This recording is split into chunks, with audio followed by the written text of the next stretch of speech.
Hi everybody, today I will show you how to create a habit tracker in Google Sheets. So let's set this up from scratch. I'll leave the first column as it is, that is column A. Now, I'll make this thinner. Now, in column B, I'll list out habits I want to track, things like waking up early, exercising, eating protein-rich breakfast, healthy meals, meditation, and all the habits that you want to add it just right here. Now, across the top, leave at least 4 rows. In the second row, I'll add the days of the month. So it will be like 1, 2, 3, 4, 5, and so on. After selecting all these columns, while holding the CTRL key, right click and click Resize Selected Columns. Now, once you click Resize Columns, enter a new value here, something like 28, and hit enter.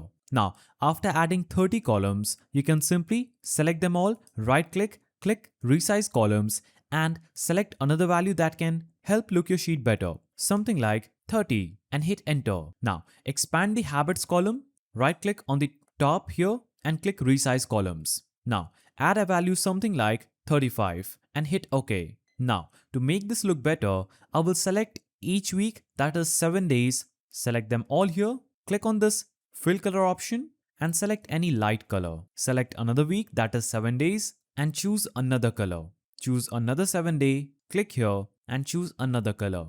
Now, after adding colors, we are going to select all these cells, click on insert and click checkbox. Now what we need to do here is click on the view option, choose show and remove grid lines by clicking on it. Now you won't see any grid lines on your sheets, but we need inner borders for this section.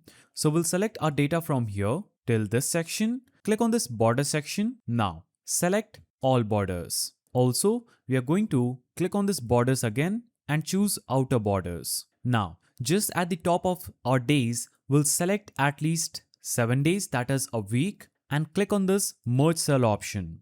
Now I'll type in week 1, select another week, click on merge cell, type in week 2, week 3, and week 4. Now, our habit tracker is ready and it's fully functional now. But to make it even better, we are going to select our week 1, click on this border and add borders to it. Now what we'll do is right click on row 1, right click and click insert one row above. Now increase the size of this row and here we are going to select all these and click merge cell. Now we'll type in something like June. Select this text, click on this option, align it in the center, make sure you select the text, click on font size and make it bigger like 36. You can make it bold, change the color of this text if you want. Now, after doing this, make sure you select this section, that is your whole table. Click on this option, that is borders, and select all borders. After you do this, your habit tracker will be completely enhanced and ready. Now, if I wake up early on the first day of the month, I'll make sure I click on this option. So you can easily tick the boxes for the habits that you would have completed. And tracking your habits is also pretty easy and clear with this method. Just click on the check boxes here and you'll be easily able to track all the habits that you want. So that's how you create a habit tracker in Google Sheets. If you found this helpful, subscribe to the channel and leave a like.